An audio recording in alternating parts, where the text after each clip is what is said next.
Words are about to be spoken on the Extreme Life of Matt Hardy, brought to you by the Ad Free Shows Network, the Podcast Heat Network, and of course, Wrestling According to Alba.com. I'm John Alba. That's the broken one, the woken one, the spoken one himself, Mr. Matt Hardy, coming to us via satellite this week. Delete. I don't know. Anything interesting happened this week? Yeah. I don't know. I had to drive today in the worst ice I've ever driven in. It's been a hell of a week. It really has. And I'm very excited to talk about it and get into it.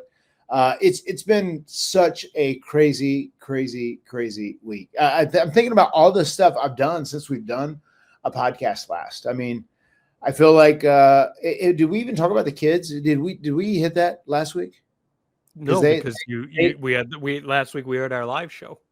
Yeah, right. The last week was a lot to talk about. So I actually saw you, John. I was in your backyard, not too far from your house. I met Courtney. She's lovely, and it was so great that you get to come and you watch the kids. The kids walked in New York Fashion Week. It was crazy. It was insane. It was insane. I mean, and I knew that's a big deal, but like I didn't realize how big of a deal it was. And Rebby was doing. And Rebby walked in, another New York Fashion Week show, and she was on 5 different billboards in Times Square. But my kids, who are 9, 7, 5, and 3, they walked in New York Fashion Week, and they all did great. They've been invited back to do more modeling, which is pretty incredible. And I believe the kids would say Gothic Baby was serving. Oh my God! What they would say. I did see a couple of people that posted that said Gothic Baby 8. These kids. No, listen. So I don't even talk about this much, but my aunt was a very, very big wig in the fashion industry and the fashion editorial side. She you ever see The Devil Wears Prada? Or ever hear? You're familiar with The Devil Wears Prada? Sure. Anna Wintour. I believe I'm saying that correctly.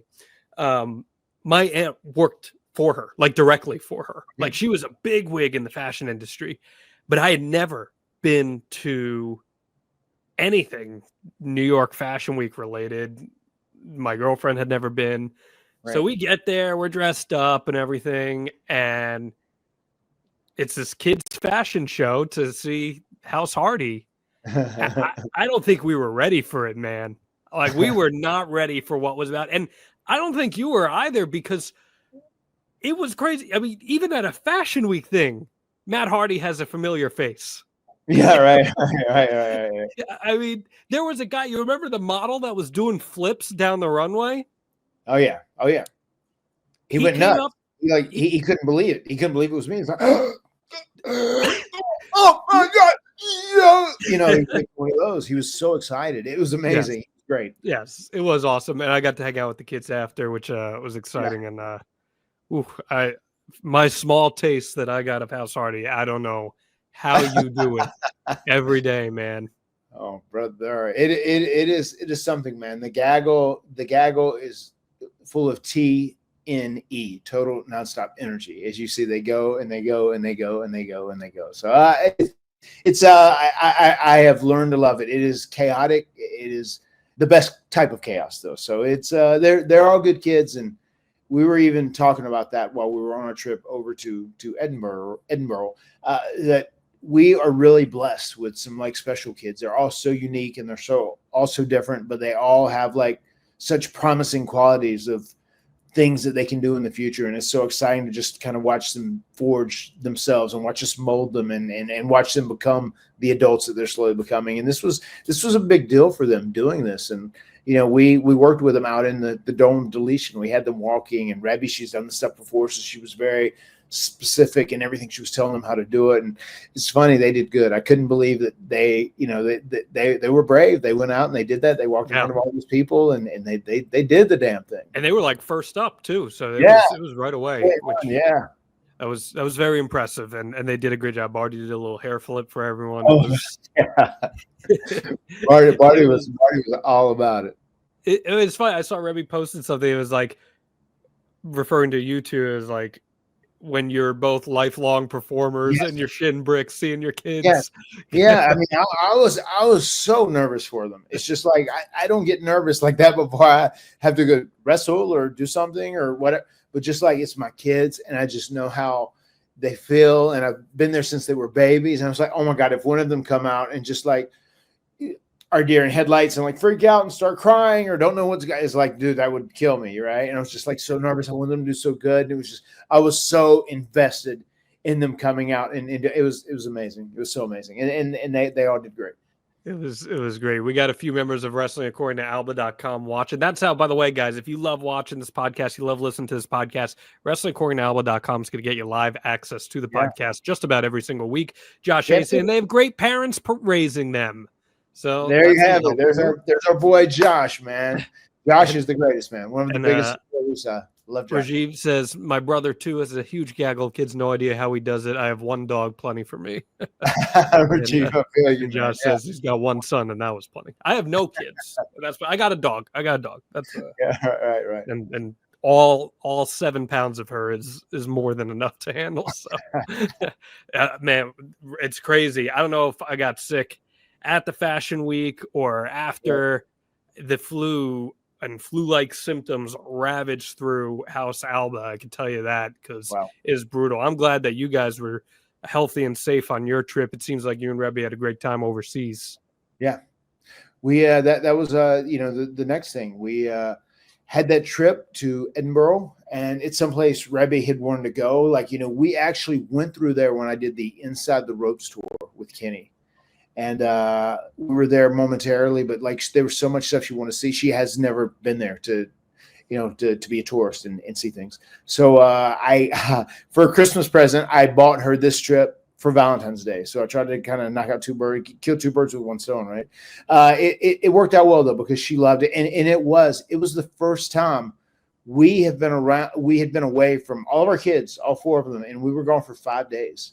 So it was good for us, I think, just because, just a little alone time, especially her, because I'm okay even with the kids there. I don't really stress and freak out, but I just think for her to have just adult time 24/7 for 4 or 5 days was something she kind of needed. So we had a great time. We did these marathon tourist days, seeing everything, every attraction. We ate all these fantastic meals, and I felt like a damn Scot, man. I was over there eating eating all their traditional Scottish breakfast every single day. And I drank Scottish tea every single day too. I became a tea guy. Yeah. Okay. Well, he's spilling the tea here on the Extreme Life of Matt Hardy every week. Rajiv saying House Rajiv only has box. They everywhere. Everywhere. Speaking of they everywhere, I had a great chat with Booker T last week. Great chat with him. And he said, and I'm going to let you tell the story on the podcast. He said, ask Matt about the hoverboards, and that's all he said. He didn't say anything else after that. He said, ask me about the hoverboards. So can you explain to the Extreme Life of Matt Hardy faithful here what Booker T meant by the hoverboards? So I saw him at a Northeast wrestling show. Mike O'Brien, Mike Lombardi, runs great shows in the Northeast. He was there, and I was like, oh man, what's going on? I hadn't seen him in a while. This is right before we came back to WWE. And so it was probably late 2016 or early 2017. So I saw him there, and he's on his hoverboard, and he's rolling up and down the hallway. He's rolling back the other way. I said, damn, Book, you love that, right? He said, I will never walk again. I will never walk again. I will never walk again. And he gets the big Booker T expression on his face, the big eyes and the mouth. And I said, damn, I guess you'll never walk again. I said, maybe I need one of these, man. I'm crippled. I can barely walk as it is anyway. Shit. This is the way that he goes, oh, ask him about the hoverboards. I was like, okay, I will. It was super funny. But I dropped that interview over on SI, and I can't. Is that the first time you've interviewed him? That's my first time I've ever spoken to Booker T. He's legit one of the funniest humans you'll meet. He's so funny, and his facials really make it. It solidifies it. It makes it so funny. Yeah, well, it was for that WWE LFG show that is going down, and he's a coach on that. So Right. definitely check that out. It's spurred a lot of viral clips already. That show. So your old pal Bubba Ray. I was just gonna say, Book and Bubba will probably get into a fist fight before it's all said and done. At the end of this thing, why do you think so? They're two clashing personalities. Yeah. It was a great conversation I had with Booker, and you can check that out over on the Takedown on SI and Sports Illustrated. I have another big interview this week that I can't reveal just yet. I'll tell you about it after, but it's with a longtime frenemy of yours that I'm going to be dropping on Sports Illustrated in the coming week. For transparency, Matt and I are taping 2 episodes this week because I will be out of the country next week. So we're getting ahead of things. Next week, you're going to get a great episode about No Way Out 2003, and we're going to hear about Matt Hardy version 1 v1 winning the Cruiserweight Championship. So that's going to be a great episode. This week, I think you know what we're going to be talking about in just a few minutes here. It's pretty self-explanatory, I think. You're going to be you're in Orlando right now for the TNA tapings, and then you're going to do a little Disney trip with the fan. I got my Muppet Vision 3D glasses right here. Right there, they're right beside the Emmy. Rest in peace, baby. This thing, they're closing that ride in June. I'm heartbroken over that. But hopefully you guys have some fun there. I know it'll be a great time. Let's catch up on a few news items before we get to the big news, of course. I got to ask you about this because this has been all over the internet for the past several days. AEW runs the Grand Slam show in Australia. Right. I know you traveled. I assume you didn't see any of it, correct? Yes, I haven't seen it, no. Okay. They used a much smaller ring than they typically use. And AEW didn't ship a ring overseas. They rented locally. And it was a smaller ring. Buddy Matthews got hurt on the show during his entrance, and he had put up a post that he blamed the ring for the entrance on it. It sounded like it was somewhat in character when he did it. But people piled on hard, and what a tapestry this is that AEW is using a smaller ring. How dare they? What a mud show outlaw operation this is. I would love your opinion on this discourse, A, and B. Like, does it really matter the difference in ring size? Like, what can you provide for us in that sense? Okay, I did see this chatter on wrestling Twitter, wrestling X, whatever we call it nowadays. And the thing I was laughing about, I was tickled. I did see people were talking about that. It was a big issue. And I saw someone made a grab and said, I can't believe the ring was this big. And the image had 2 people fighting in it. They were like 6 feet tall, and the ring was like 5 by 5. I don't know if you saw that when it was just that's pretty funny. It's absurd that this became a talking point, I think. I mean, that's very typical. There's like when WWE, they have rings overseas that they'll use or whatever. You know, I think they have WWE rings that have probably been shipped over there to stay over there if they do international business. But with AEW going to Australia for the first time, like, I totally get them getting someone else's ring and using it. And whether it is 16 feet or 18 feet or 20 feet, who cares? It's crazy that became a talking point. And that's also, these people are so concerned about the inner workings of the business. Like, oh my God, the ring size. And is this what really hurt Buddy? Is this why he got hurt? Because of the ring? And, you know, especially if you said he was doing, I didn't see that post. If you said he did it in character, they'll take any molecule of information and turn it into a molehill, you know? And it's crazy that became such a debate. It just seemed like a silly conversation, especially if it's a standard ring. Like, I mean, 16 is a pretty small, tight ring. 18, pretty standard ring, I feel like nowadays. 20, you see sometimes, you know, the WWE rings were famously 20 forever.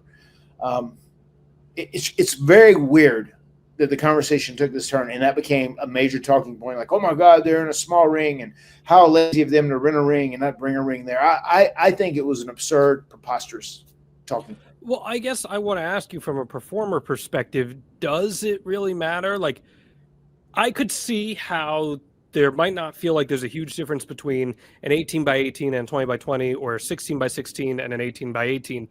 But there's probably a pretty substantial difference between a 16 by 16 and a 20 by 20 as a performer, especially if you're jumping off the top rope and you're trying to manage distance in your head. Is there anything, or am I just full of shit here? I mean, there's not a ton. I mean, do we actually know what the dimensions of the ring? I'm pretty sure it was a 16 by 16. It looked like a 16 by 16 to me. I mean, it's just those, in all honesty, they're easier to work in. It just is quicker when you run the ropes back and forth. And I don't think that's so hard. It was much harder to try and get myself used to the 6-sided ring the TNA had.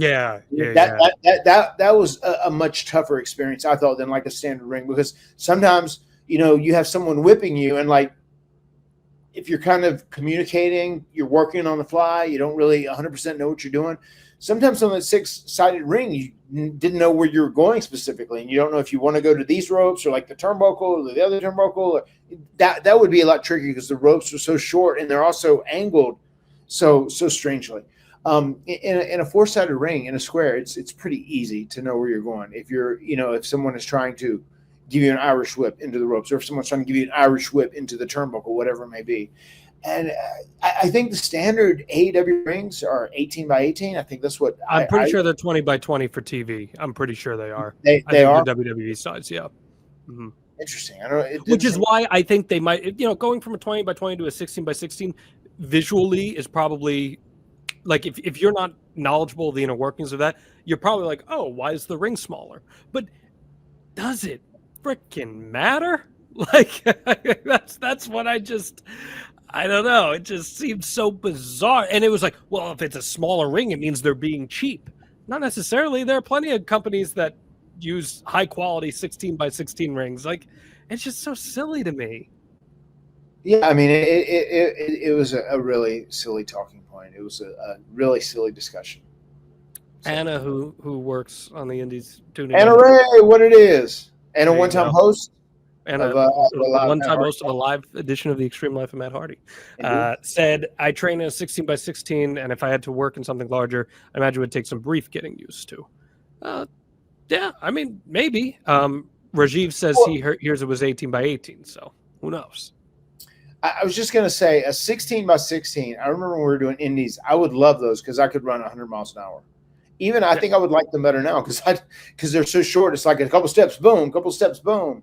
As opposed to once we came to WWE and started doing the 20 by 20, it's like, whoa, it's like different steps. And it is. I mean, you kind of like your steppage is different if you're running the ropes, especially a lot. But yeah, just the fact that they were talking about AEW is cheap, or I can't believe AEW didn't bring a ring there. I mean, that conversation, I mean, them renting a ring, a quality ring, getting something that is already in Australia totally makes sense. It was best budget wise, and also it just makes sense. And like, also, it's not like they're doing a tour. They did one arena show. Yeah. It's like, it's just very bizarre. They're not doing a WWE 12-day, 14-day European loop. They're not needing a different ring in every town or whatever they're going to transport. Right, exactly. It's just so bizarre to me that people got bent out of shape about stuff like that. I mean, to the casual eye, most don't know. I mean, I'm sure there's half of wrestling fans out there probably don't even remember that WCW used an 18 by 18. Like, it just, I think it would be more interesting to have a conversation of ropes versus cables, honestly, if like that was part of the conversation, because that's more similar to what you're talking about with the 6-sided ring, where you had the wider angle that you had to stand on, because there has to be some sort of difference between ropes and cables, right? A huge difference, yes. Huge difference. I mean, because we were used, even when we first started working full-time at WWE, even when we did springboards, I mean, they were ropes initially back in the day, in the mid-90s, when we were working as enhancement. I know, but I mean, there were ropes that were much looser. They have actually found a way to they have a different quality of rope that they use now, and I think there may be some cables in there once in a while. Really? But they're of a much better quality. But the old school ropes, like in the mid 90s, were very loose, like not very great to try and springboard on, and not great to try and use to like pull yourself on, especially compared to a lot of the indie ropes we work on, which would be cables that would be hard, they would be solid, you could push down and jump up really easy, a lot of support. Huge difference. But the WWE ropes have definitely gotten better as time went on, and like the wrestling style changed. Yeah, and AEW uses cables. TNA uses cables too, correct? Yes. Yes. So gives you, as your skills diminish, just a little bit of Yes. They extra deteriorate, support. diminish. Yes. You know, Rajiv saying it's not the size that counts. It's instead it's actually how you use it. And then he says, cue BlueChew. So well, I guess ask and you shall receive, Rajiv, because with BlueChew, it truly is how you use it that matters most. We want to help you have better sex with BlueChew, all you listening out there. BlueChew is the original brand offering chewable tablets. These erection-enhancing tablets help men achieve stronger and harder and longer-lasting erections for sexual activities. You, too, might even be able to make it through WrestleMania in one sitting by popping a BlueChew. You see, BlueChew is putting its money where its mouth is and offering you a month for free. The process is so simple. You sign up at BlueChew.com, consult with one of their licensed medical providers, and once you are approved, you will receive your prescription within days. BlueChew tablets are made in the United States and prepared and shipped directly to your door. You can take them anytime, day or night, so you can plan ahead or be ready whenever an opportunity arises. And the best part, it is all done online. That means no visits to the doctor's office, no awkward conversations, and no waiting in line at the pharmacy. And rumor and innuendo has it, Matt Hardy, that even if you, hypothetically speaking, take a Euro trip on a whim with your significant other, BlueChew works across international borders too. Yes, it works all across the globe, all across our beautiful round sphere of a globe. And I got to tell you, BlueChew will help you go from broken to woken. And before you know it, you'll have a gaggle too. If you don't want to have a gaggle, be very careful.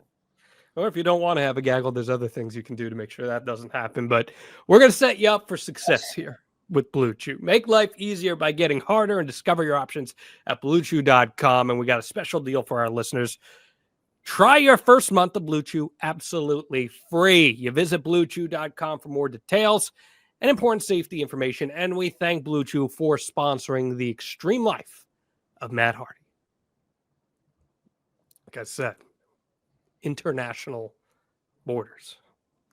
Yes. Toni Storm did win the women's championship on that show. She won it back from Mariah May, so that was cool. Anything you want to say about Toni? I know you've been a long time supporter of hers, and she's a big Hardy Boy fan as well, if I'm not mistaken. Yeah, I've enjoyed the work she's done. I mean, the fact that she's been really able to differentiate between the characters of like the OG Toni Storm and then timeless Toni Storm. I do love that. You know, playing two different characters kind of in one arc is kind of the same vessel. That's definitely something Broken Matt can love and respect. Certainly so. And I actually sent you Harley Cameron's promo leading up to her match with Mercedes Moné. I thought it was just so tremendous and innovative in how she did it. You know, I've been like a day one Harley Cameron supporter. I think she is just unbelievably talented. What did you think of that promo? Because I know it caught your attention too. I thought it was great, and I'll tell you, I'm going to give you some props here too, John. I saw where you had tweeted, and I'm sure people jumped on you about it. Of course they do. That's what they do. It's Twitter, it's social media. These people are unaccountable. But you were just saying if she would win, they could make a star in her, and then Mercedes could use that as fuel for her character going forward into becoming something new. And that was a solid point. You know, I was pretty confident just knowing how Tony is and kind of his mind and booking. I did not think that was going to happen, but I do agree with you. That is a good idea. And I'm someone who thinks in that vein as well. I think she would have won. It would have been a huge deal for her, and it wouldn't have hurt Mercedes, and she could have actually used that to evolve into something new. Well, and you and I talk about it all the time here. It's like when the iron's hot, you got to strike. And I didn't expect Harley Cameron to win this match, so I wasn't surprised that she didn't. But I just thought she's super hot right now. She's one of the top characters on the show. People are super invested in her. And I mean, she got hot organically. Organically, right?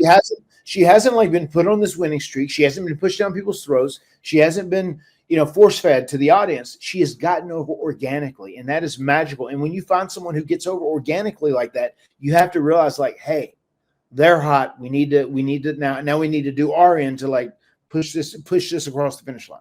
Absolutely. And I just felt like giving her the momentary win would have, and you could have done it with a fluke. You could have done it with a roll up. You could have done it however you want to, would have pushed Mercedes out of her. Because the whole feud wasn't about Mercedes being like, I'm the champion. It was, dude, you've got one win in AEW. Like, why should I give you a shot? Why should I take you seriously? So she leaves her guard down. She gets beaten and she loses her mind, gets super aggressive, and wins the title back a few weeks later and is like, no, screw this. I am the CEO. And, really takes it to the next level. And you could have gotten Harley the equity and the moment. I just felt like it was a missed opportunity, but I saw a lot of people pushing back, Matt, saying, Harley doesn't match her in the ring. Harley doesn't. Who cares? Harley doesn't match her in the ring. That's irrelevant. That's one of the issues with AEW that Tony pushes, like, we're the best wrestler, and like best wrestling is, it doesn't make a difference. These people are characters, and like if you want to build this character into something else, it doesn't make a difference if she doesn't match up. That's like, it drives me nuts, man.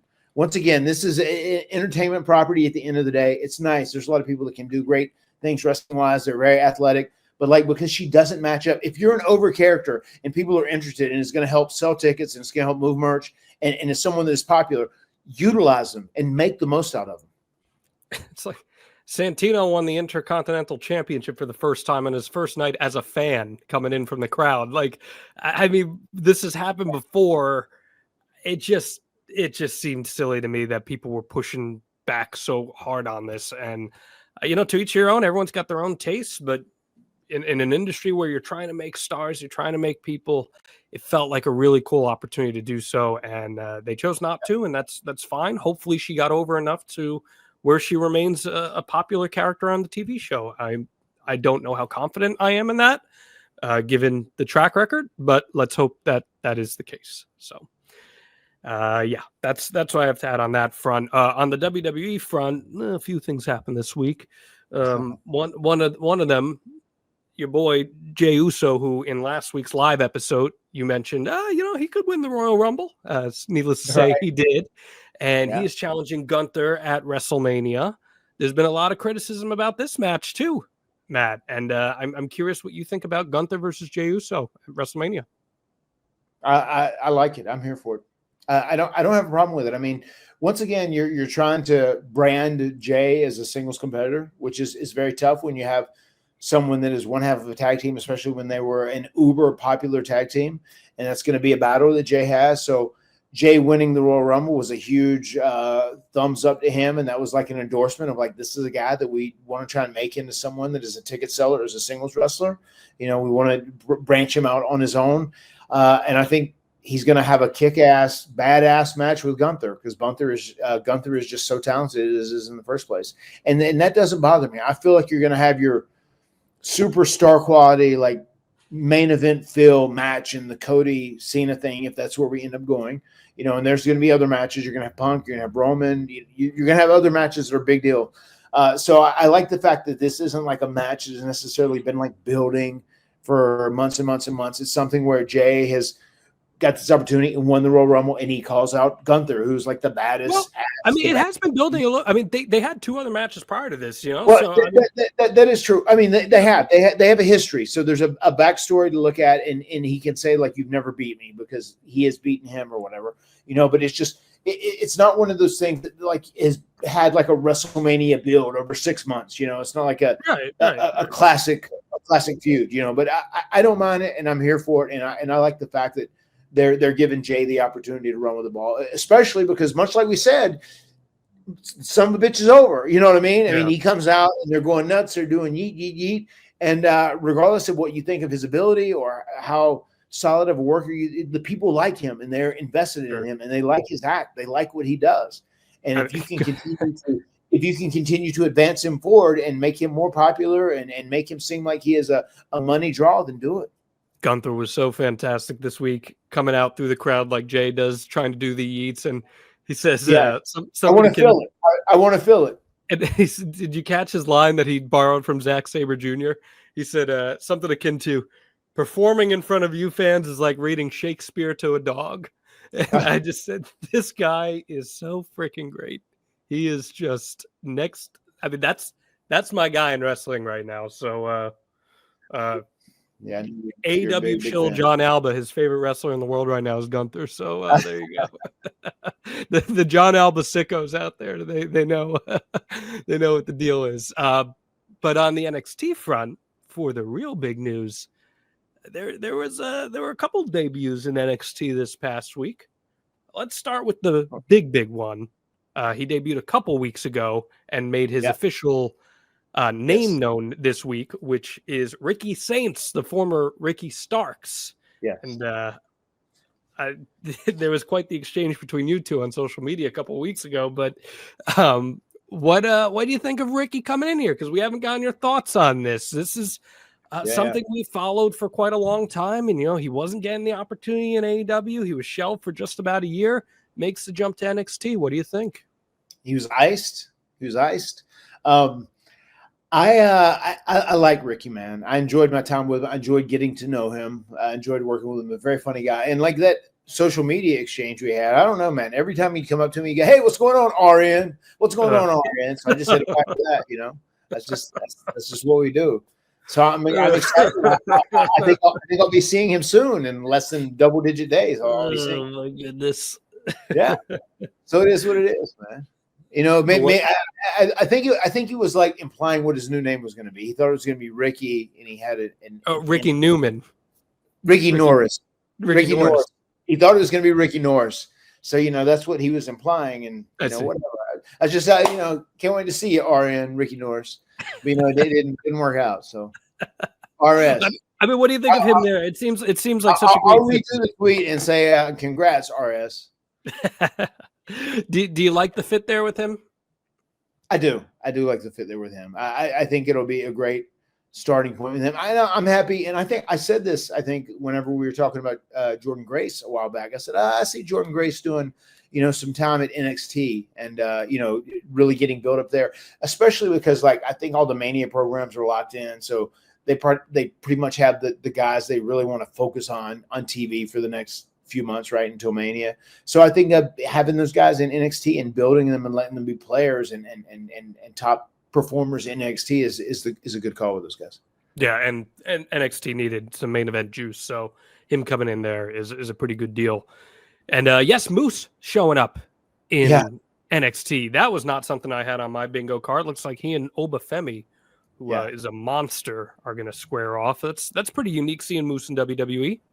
Yeah, and you know what? I was happy for him because he was a big fan of WWE, and WWE is something he loves a lot, as most people do. Most people who get into wrestling typically have loved WWE when they were younger, in their earlier years, whatever it may be. But it was very important to him. He wanted to one day do something in WWE. So I think just getting to kind of check that off his bucket list that he got to appear on a WWE event was a very cool moment for him. So I was happy for him. I was happy he got that moment. Well, here's the reality. He's not going to be the only TNA star showing up on NXT because the Hardys are returning to WWE and headed to NXT. We're going to talk about that for the next half hour. But before we can, you know what I got to ask, my friend? Please hit us with that Matt Fact. Matt Fact. Matt is stoked to be returning to WWE. And with good reason. There's a lot of buzz right now around what you guys are going to be doing. You're going to be showing up in Cincinnati to face the the NQCC, the No Quarter Catch Crew. It's the No Quarter Catch Crew. Quite the tongue twister, if you will. Yes, it is. Very talented group of individuals. Your old pal William Regal's son is in it. Charlie Dempsey. Yeah. Course.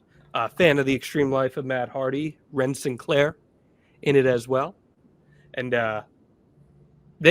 got a chance to meet a couple of them at TNA this past year, and they marked out me and you. So this is a cool opportunity for everyone involved. we'll get into the nuts and bolts of what this means in the grand sphere of things, but how did all this come together, man? I mean, when did you start to see this as a viable opportunity, and when did they hit you up? This was, you know, a very last minute thing, I think. It's very cool because everyone knows that TNA and NXT have this partnership right now, TNA and WWE. I think it's going to continue to expand a little bit, but you know, it has been so beneficial for TNA. It has also been very beneficial for NXT, and I feel like just over the last little bit, probably after Fraxium showed up and they watched us defend the titles against the Rascals, I would imagine probably the wheels started turning, you know, from the powers that be. And once again, I don't know all the details on all these things. I'm still talent, brother. Wash my hand on that. I'm not booking. I'm talent. But I think there was some, you know, some interest there. Like they've seen these post-show meet and greets we've been doing. Everyone knows of these legendary meet and greets where we're there till 1 o'clock, 1:30 a.m. in the morning, signing for 3 hours, you know, after a 4-hour TV taping and whatnot. And just our popularity is great right now. You know, it's been off the charts. It's been really, really strong. And like, if you put us in a position to succeed and you let us do what we're strong at, what we're good at, and the people have a connection with us, and that connection is very strong, and it hasn't faded away, and it's better than ever because we won these TNA tag team titles, and it was done right. We didn't rush it.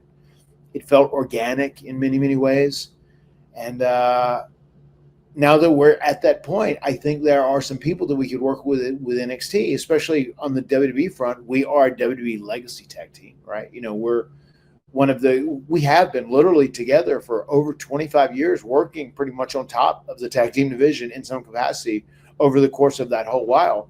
So the fact that we are able to step out and get in the ring with other teams and kind of give them a little bit of our rub that we have, and they kind of help us because they're younger teams and they kind of keep us relevant in 2025. It's a win-win. So really excited about this, man. And I'll tell you, I am training for a fight this week too, because you know, in facing the two guys that we're facing, man, they're both legit badasses. So we're gonna have to be ready to rock and roll whenever we step into the ring in Cincinnati. Yeah, I know Miles is very excited to face you guys. I have no doubt about that.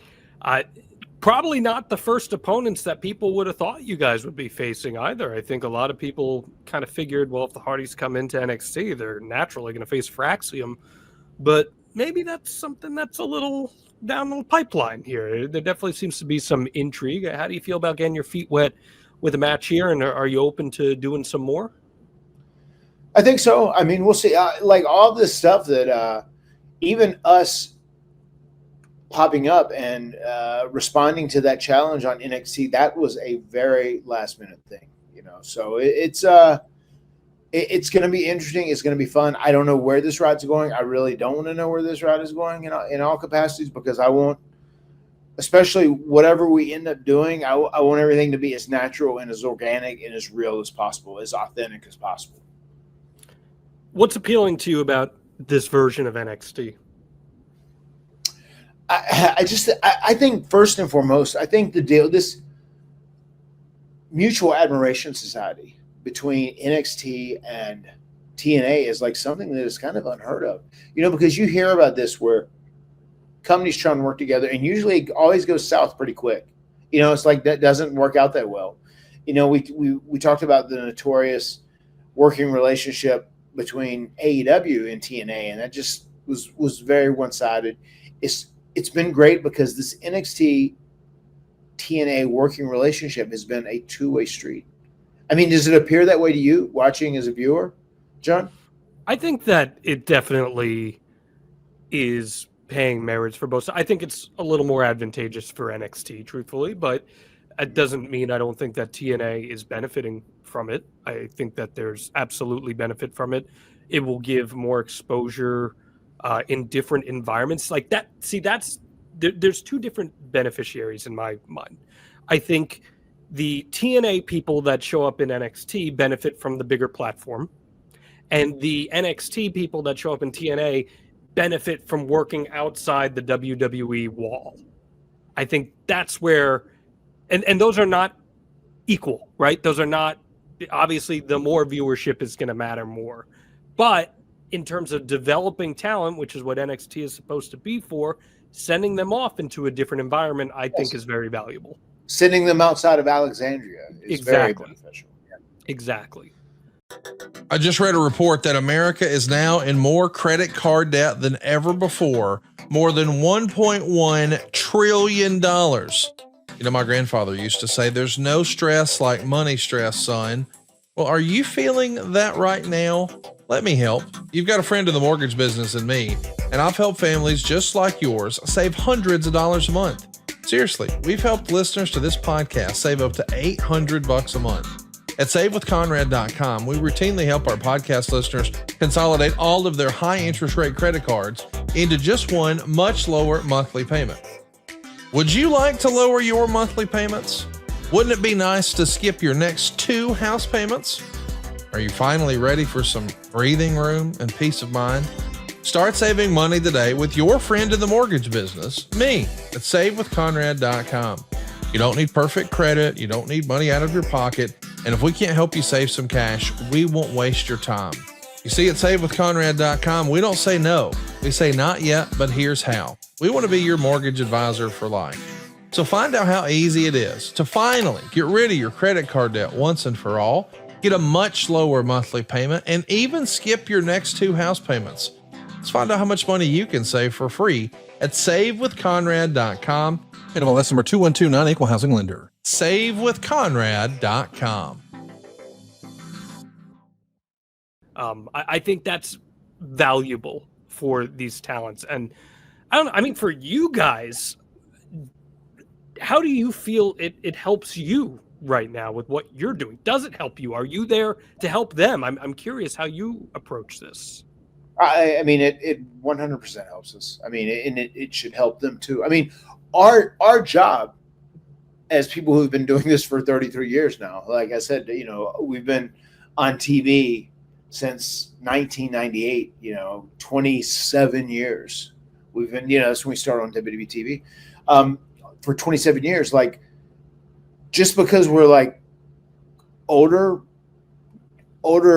talent, being in the ring with these younger, cooler kids that are new and that are hip and that are like in the future, that have their new fan base and that are super talented, it does help us. It helps keep us relevant.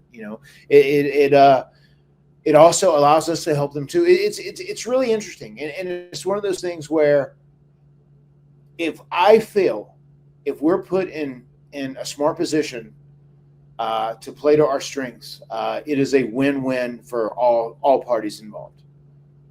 And that's fair. And I tend to agree with that too. I'm curious what you guys feel. I'll ask you this very blunt question, Matt, because when I saw the announcement, the majority of people were very excited about this. Yeah. And then there were some people that were like, I don't really have interest in seeing this. The Hardys are nostalgics, blah, blah, blah. And then you're going to get the people who are like, it doesn't fit my boat, but I get why they're doing it, so I don't have a problem with it. Like, what do you feel your guys' perception is right now among the general consensus of wrestling fans? I'm very curious about this because I don't think there's a right or wrong answer for the record. I feel like the majority of pro wrestling fans, especially pro wrestling fans over the last 20 years, when they see us and they know we're wrestling, they're like, oh, that's cool. I like these guys. They were my favorites growing up or whatever else. I feel like it is the people that are so into the business, that think they know about the business, the people that are the sickos that like think too deeply into the business. Those are the people, because they're more focused on the quality of the match and what is happening in the match. But like with us, we are more focused on like the story that is being told overall. That is my goal. That is what I do as a performer day in and day out. The fucking match, like they had this thing on Busted Open, 5-star matches. Like I don't subscribe to that bullshit either. Whatever. Like 5-star matches, sure, they're great if they do have an amazing match, but that is not the be all end all at all. Like pro wrestling is an entertainment entity when it's all said and done, because it is something that we are kind of pulling the levers to, and we know which direction it's going in. And I understand that AEW, they have branded as where the best wrestle, but I don't know. Sometimes I think that backfires on you. Sometimes with your fans, if you do try and push in and act like the Costco guys, maybe your fans reject it because they just want to see where the best wrestle. Or if you try and push in a Harley, because she's doing her, she's doing the puppet and she's singing and doing a song, whatever. I think you have to be careful with that. At the end of the day, wrestling is still an entertainment property. And that is very important. That is what connects the masses of fans. I mean, there are so many people that are said that my Twitter and like Instagram, whatever, my social media blew up after that stuff was announced on there, because WWE is the biggest pro wrestling company there's ever been, and WWE is still huge right now. It is hot right now. So many people are so excited, like, oh my God, I can't wait to see you back. I can't wait to see you back home. But it's not just NXT. Like, how do you take over NXT? Then we want to see you at WrestleMania. I mean, I've got so much of that. I know there's people on the other end of the spectrum too, and that's fine. I don't care about those people. It just is what it is. I've learned very much about the internet. I would hate to be, and I'm going into another tangent here, just someone who is just getting into the business, who's just learning their way and trying to understand what's going on. And if you're like working at WWE and you're listening to your boss, if it's Shawn Michaels at NXT, you're listening to Shawn Michaels and he's happy with what you're doing. And then you read stuff online and they think like you're terrible and you suck and they're complaining and they're whining. It's like, it'd be hard to be someone who is brand new, who's never had to deal with that, and like not have it affect you from a mental and emotional capacity. But now I'm at this point where I just don't give a fuck. Like, you know what I mean? Like whenever I read stuff, I like take it at very little face value. I don't respond to anything negative when it's all said and done. I go online, I take it for what it is. It's people sitting behind a keyboard that don't have to have accountability. It is what it is. But I feel very good about us. I think we're still a draw if put in a position to succeed. I think we've proven that here with TNA. I think we could have been that at AEW. I understand my brother, he made that mistake. Obviously, I understand Tony didn't feel good about trusting him or whatever it may have been. He came back, and I feel like Jeff worked really hard to like show that he was trustworthy, and it just didn't happen over that year or whatever. So then like we just went, we left and ended up at TNA, and here we had the opportunity to do that, and I think we really turned it into something. I think we were also one of the reasons that we're able to help TNA be as hot as they are right now. And I think there is stuff for us to do here at NXT too. I think we can help the talent there. I think we can give back. I think we can help make other guys. I think we can give guys moments. And I think he could go further than that. I mean, we shall see, in due time. But I'm excited about it, man. Like, I love these new challenges. I love when you don't know what's happening, in a couple weeks from now. And that's kind of the position we're in right now. This is so exciting. You know what I mean? Even when that happened on Tuesday night, like that little video that you saw of Jeff and I that was on NXT, that had only existed about an hour or 45 minutes before that. It hadn't been long. This is not something that had been long-term planned out. I mean, it was very spur of the moment. And that kind of makes you feel alive. It reminds you that you're alive, kind of gets the adrenaline pumping and flowing a little bit. And it's been fun thus far, and I'm excited to see where we end up going with all this. Yeah, and it's a cool opportunity for a lot of these young talent to have a dream match that they probably never would have thought they would have had in NXT, not that long ago. Like, I don't think if you were to tell Fraxium they'd have a chance to face the Hardys on NXT programming, that they would have bought that. And now that's a distinct possibility that could happen. The whole 5-star combo that you were alluding to that Busted Open had, that boiled down to do 5-star matches, draw money. And, I think that they can. They certainly, Kenny Omega, the Young Bucks, Will Ospreay made a whole lot of money off having 5-star matches. So I think in today's wrestling that can happen, but there are a lot of other factors at play, and it all boils down to finding a way, whatever that way is, to connect with fans and to get their interest and to get them to draw them in. You look at Will Ospreay, he's a great entertainer, but it's what he physically does that blows your mind and draws you into his superstar aura. And then there's people who were Hulk Hogan and they didn't do a whole lot of spectacular stuff, but they're aura of how they carried themselves and the story they told just off of what they did with their body, that drew the connection. So I think it's just important to have a little more of an open-minded viewpoint on it in 2025, because I do think 5-star matches can draw money. I don't think it's a They yes, can. they do, or no, they don't. Yeah, they can. They're fine, but also it's like judging a match just by the athletic performance isn't. But a always 5-star necessary. match, Matt, isn't just oh my God, these guys did so many amazing things. A 5-star match can be, wow, they told an amazing story in that ring. Like Cody and Seth Rollins in that Hell in a Cell match was a 5-star match. And it wasn't because of the physical, just, oh my God, they did flips and everything. It was because of the story they told in it. CM Punk versus John Cena at Money in the Bank 2011 was a 5-star match. And it's because of the story they told. So that's what I'm saying. Like 5-star match is an avenue of storytelling. It's not just, holy shit, this guy did 5 tope con hilos in a row, you know, like it is more than that. They can, but there are also sometimes good stories that are told that just because there wasn't enough wrestling action, they're not a 5-star match to those people. I think those people are sometimes hypocritical. No, I agree. There is nothing better than having a great story told. Both those instances that you cited, the Punk and Cena, and also the Cody and Seth Rollins deal, those were both great. And yes, I am cool with it, but I feel like in pro wrestling, no people just like aren't, they don't care. They don't focus on like a 5-star match. That's not talked about. It's not like a relevant if you're actually in the business on a high level. It's something that like Meltzer created. And I understand all good to him. It was arbitrary. It really wasn't meant to be anything.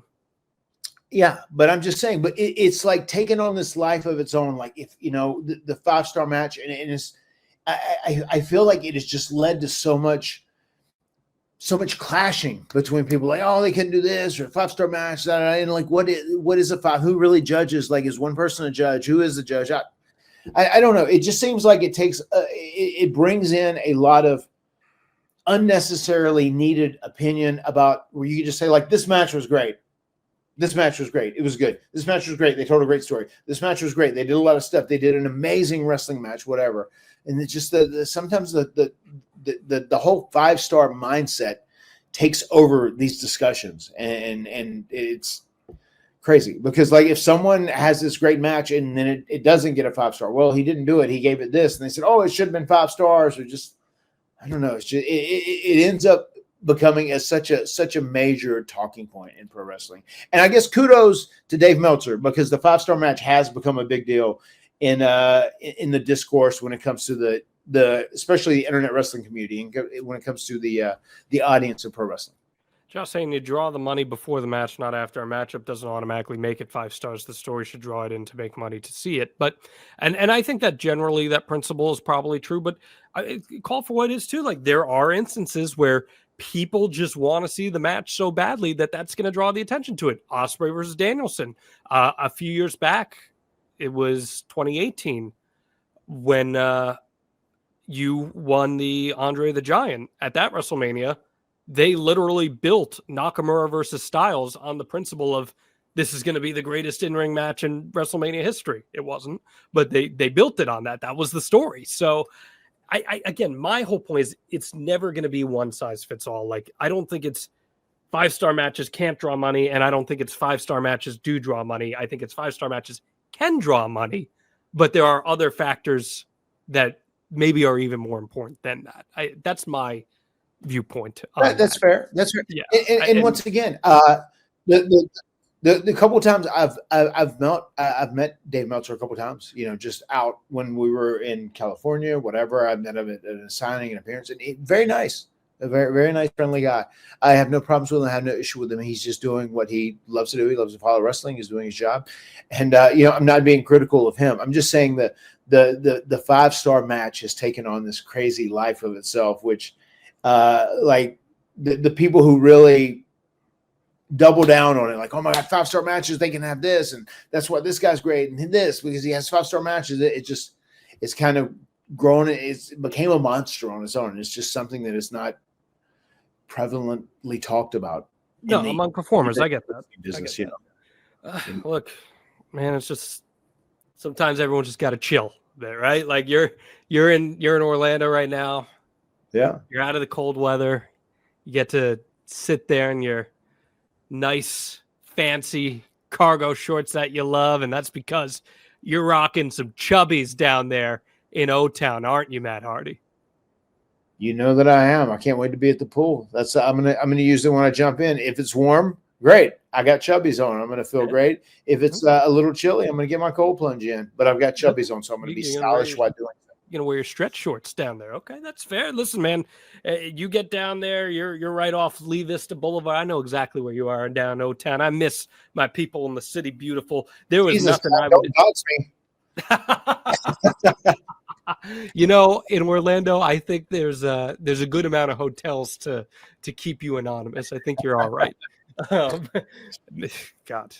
boy, ain't that the truth. That's tourism city down there in Orlando, and you get a chance to go out there, rest by the pool, rest outside, even just walk down the street to a Wawa or something, because Wawa is the uber convenience store that exists here within the United States. And you're rocking a Chubbies and you are feeling good. You're feeling comfortable with those original stretch shorts. And I don't blame you, because Matt, spring is almost here and it is time to shake off those heavy layers, bust out those beautiful thighs. Whether you're on spring break, you're going to a TNA taping, you're headed to a backyard barbecue, playing around at golf, or delivering a podcast ad read just like us, Chubbies has the styles for any spring occasion with a variety of bright and comfortable polos and high-quality thigh-exposing shorts. Chubbies has the styles to fit whatever spring vibe you're going for. Maybe you're back in the gym. Well, Chubbies has the ultimate training shorts for you. Looking for a more casual, comfortable fit for an outdoor brunch or walk in the park? Well, Chubbies original shorts give you that classic feel with a modern look. And get this, they've even got everywhere shorts designed for performance and casual vibes at the same time. Maybe miracles are possible. Matt, it is thigh season at House Hardy, isn't it?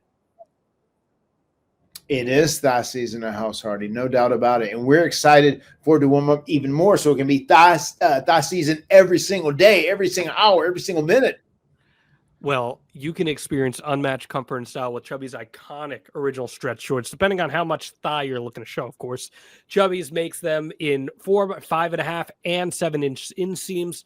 These shorts have the stretchiest fabric for ultimate movability and flexibility. They breathe. They maintain a perfectly tailored fit. I love these shorts. And they feature an elastic waistband with button flies, so you can enjoy the classic men's khaki style with some added comfort of elastic. And if you thought the deal couldn't get any sweeter, well, prepare to be proven wrong in the best way possible. For a limited time only during the Chubby Spring Break sale, all shorts and swimwear are 35% off, with select styles up to 65% off. Now that's how you do spring break right there. So you head on over to chubbyshorts.com and take advantage while you can. Don't blend in with the crowd. Stand out with Chubbies and tell them the extreme life of Matt Hardy sent you. Cannot wait for the weather to turn around these parts, because boy, howdy, does it suck around here. Oh, goodness. Ugh, it's just brutal. Josh saying, wait, do you have a Chubby? I've got a Chubby, Josh. I've got multiple Chubbies. Okay. So I want you to get on board with that too, my friend. So is Matt. Now, this is a homecoming for you, Matt. Yes. It's been a long time coming. And you left WWE. 5 years, almost 5 years to the day for me. You left WWE at the beginning of 2025, or 2020 rather. It's 2025 now. And yep, you were taken out by Randy Orton. You've told the story before on the podcast. Vince came to you. He wanted you to resign, pitched some cool ideas, but you kind of felt like he was trying to move you into a producer role eventually, and you just weren't ready for it. So how do you feel the terms were that you left the company on? I feel I was very honest. I was very open. I did business like a man. You know, Vince would be a very intimidating individual to talk to. And, you know, I spoke to him. I was very frank with everything I said. And I felt like I left with respect. I actually had conversations with Triple H right then, and he was talking about doing some stuff with NXT, and maybe I could do a producer thing on the main role, whatever. And he, was trying to work me in on some stuff to try and retain me a little bit. And honestly, I know I've said this before. I think if it had been as it is now with Triple H fully behind the helm on his own, I think I probably would have stayed in WWE. Because I just wanted the opportunity to wrestle. I wanted the opportunity. I don't need to be the world champion. I don't need to, be on TV every single week. I don't need to be on TV all the time. I just want the chance to go out and do my thing and contribute. And that's all I was looking for.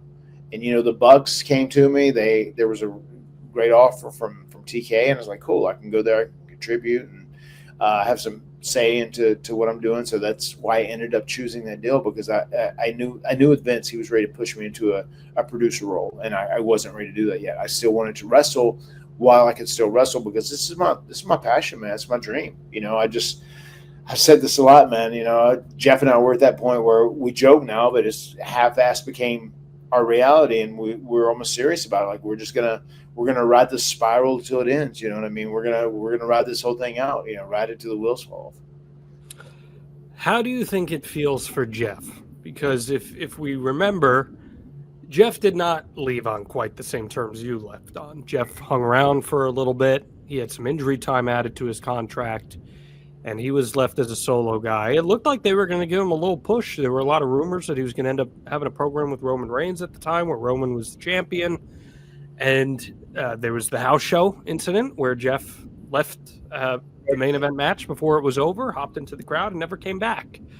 And we know that that's not necessarily the best way to do business. So how do you think he feels now that he's in a much better mindset and a healthier point in life? He's very happy to be going back, and I feel like he wants to right the wrongs. He wants to leave on a good note. No more erratic behavior.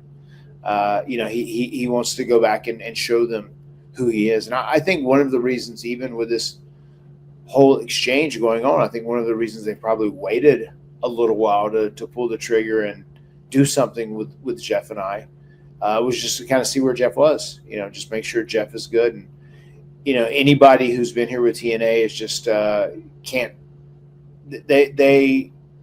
go.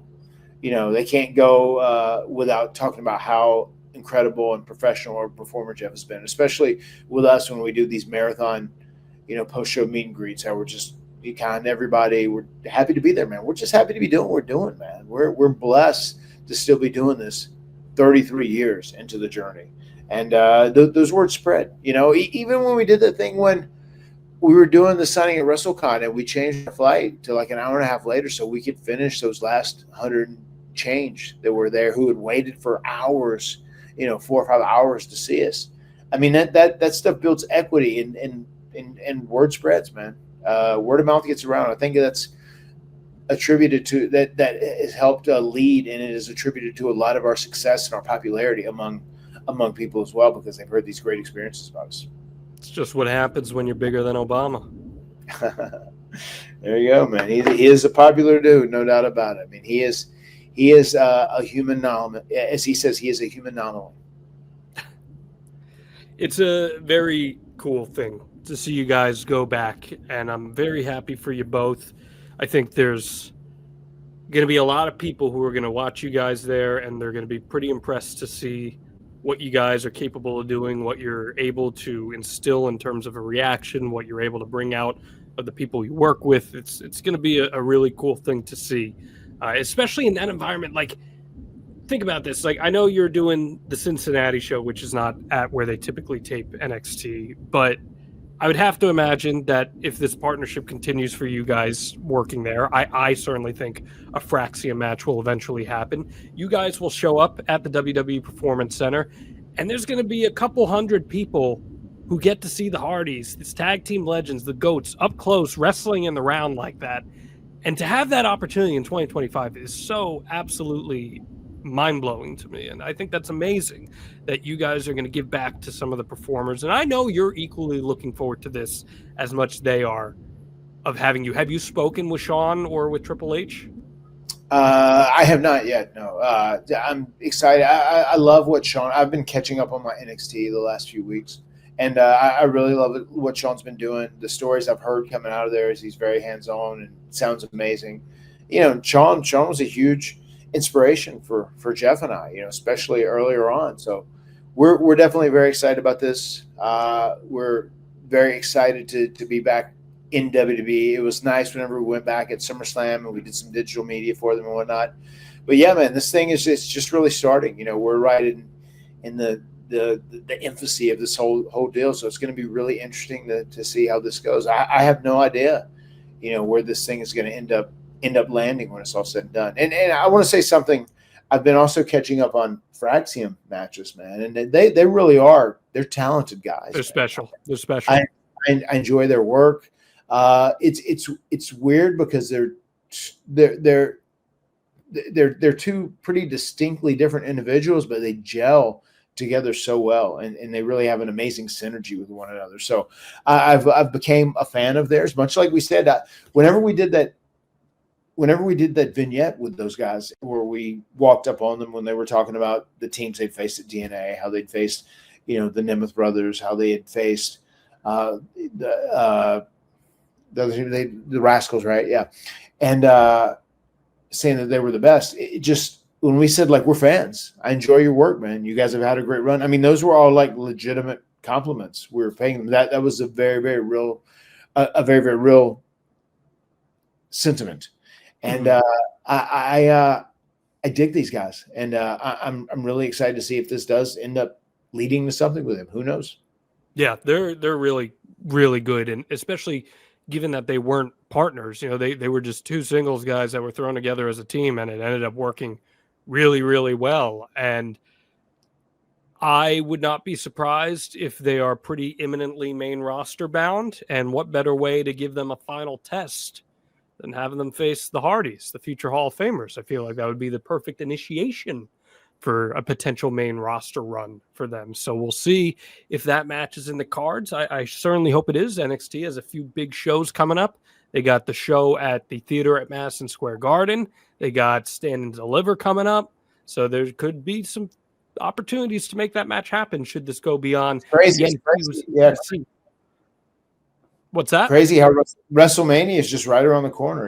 When you said the Stand and Deliver, yeah, it's not. Don't remind me. Right around the corner, my man. We got a lot of travel.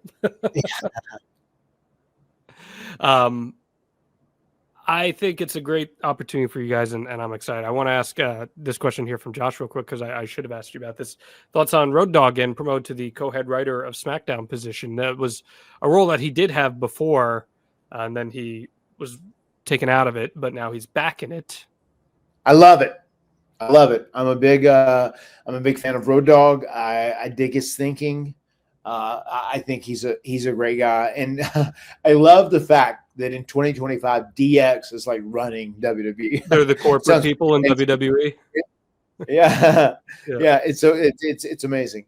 But yes, I do. I love Road Dogg's process. I love the way his thought process goes, especially for storytelling. It's very simplex, but great. I dig it. He's very much a sports entertainment mind. Doing a doggy style. I guess he is. Yeah, congrats to him, man. I got lots of love, man. Lots of love for the Road Dogg. Had some good times with him in the ring and even joking around, backstage. The D-O-double-G. I feel that. Anything else you want to say here, Matt? No, man. I am just busting my ass. I have done that the last few days, even over in Scotland when I was there. I got up 6 a.m. I didn't want to, 5:50 a.m., 6 a.m., which ended up being 1 a.m., East Coast time. And I was going to the gym and just made sure to go and bust my ass on cardio and training hard. Just got to get ready for these NXT athletes, man, because I know they're badass. They're the real deal. And this Tuesday, Jeff and I, we're just going to remind the world who we are, man. We're going to remind them why we're dubbed as the greatest tag team in all of space and time. I just hope they're ready for Team NXtreme as they make their way into NXT. It's going to be very, very exciting. And then you got the TNA tapings down there going on too, which of course can't mistake about those. Those will be great. It's a good time to be a Hardy fan. I'm rocking my Kowloon shirt from when we did our live show there. You never know. We got more live shows that we're going to announce very, very shortly here coming up on the Extreme Life of Matt Hardy. Last week, if you got a chance to listen to the podcast, I hope you did, because that was one of my favorite live shows we've done in Indianapolis. And Matt and I are going to be taking the show on the road to you. Hopefully, we'll have an announcement within the next week on our social medias for a show in the beginning of April, and maybe even 2 in April. So be on the lookout for those. I love those live shows, man. Don't you? Yeah, they're a blast, man. Nothing's more fun than doing a live show, interacting with a live audience. If you haven't made it out to one of them, I insist that you do, and it will be well worth your time. It's also worth your time to get on board with us here at the Extreme Life of Matt Hardy. You go to extremehardy.com to download the podcast every single week and advertise with hardy.com to promote your business to the extreme. Get out in front of thousands of listeners and viewers every single week on the Extreme Life of Matt Hardy. All right, Matt. Well, next week's episode is going to be about No Way Out. You winning the Cruiserweight Championship. We are going to record that this week, and we're going to go dark next week. So everyone, you'll get the episodes as normal, but if there's like a big thing that happens in wrestling, it may not be covered next week, but we'll try to get on top of it if we can. Anything else you want to say to the diehardies out there? No, just thank you to all the diehardies that have supported Jeff and I for so long. Without you, there would be no us. There we go, Josh. Diehardies for life. The words have been spoken. We'll see you next time right here on the Extreme Life of Matt Hardy. Delete!